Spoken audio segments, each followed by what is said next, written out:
Lalu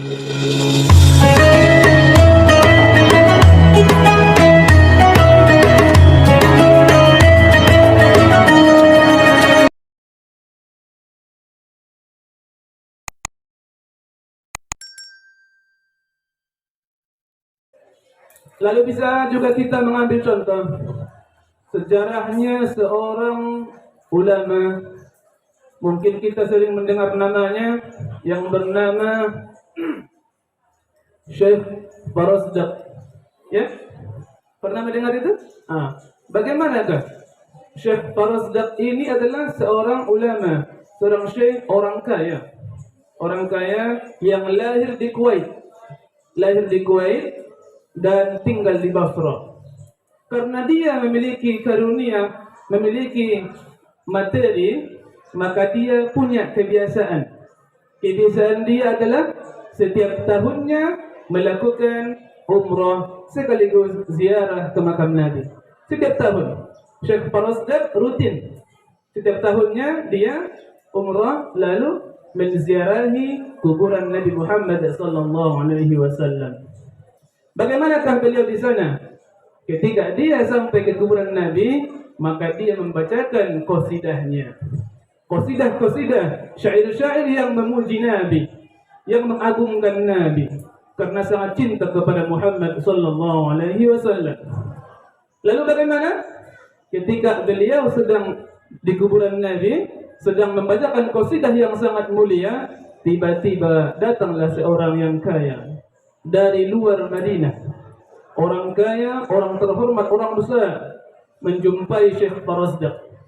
Lalu bertanya, mengatakan kepada Syekh Farosdak, "Wahai fulan, wahai tuan, alangkah indahnya qasidah yang kau bacakan. Maka karena saya sangat senang mendengarkannya, maukah kamu datang ke rumah saya untuk makan?" Syekh Farosdak diajak makan ke rumahnya. Diberikan makanan macam-macam, diajak beliau. Karena Syekh Farosdak diminta, dia tidak bisa menolak, akhirnya mereka berangkat.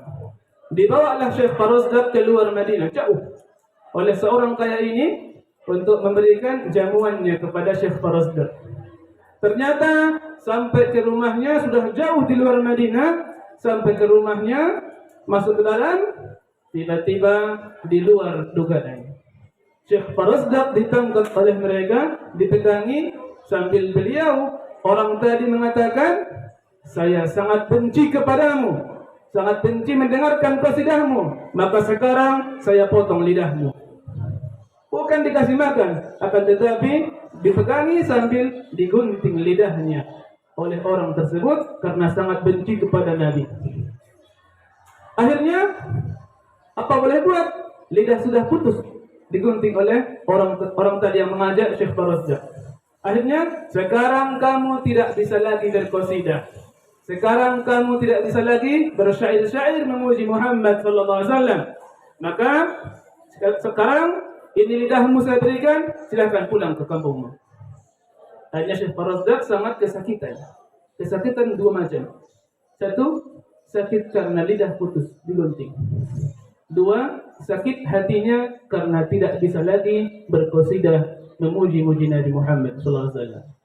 Akhirnya dia pulang, kembali ke kuburan Nabi Muhammad sallallahu alaihi wasallam.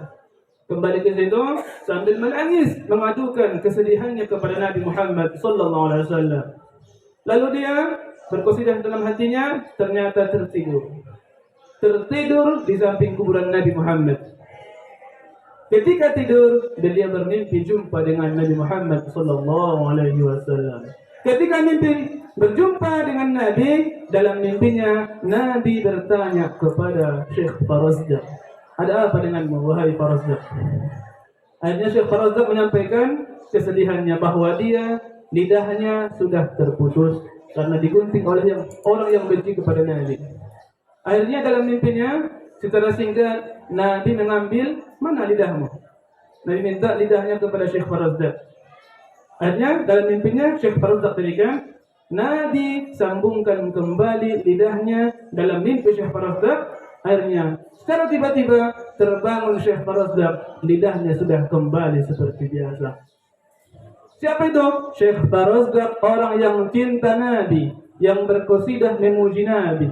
Alangkah hebatnya, alangkah luar biasanya nikmat Allah berikan kepada orang yang cinta Nabi.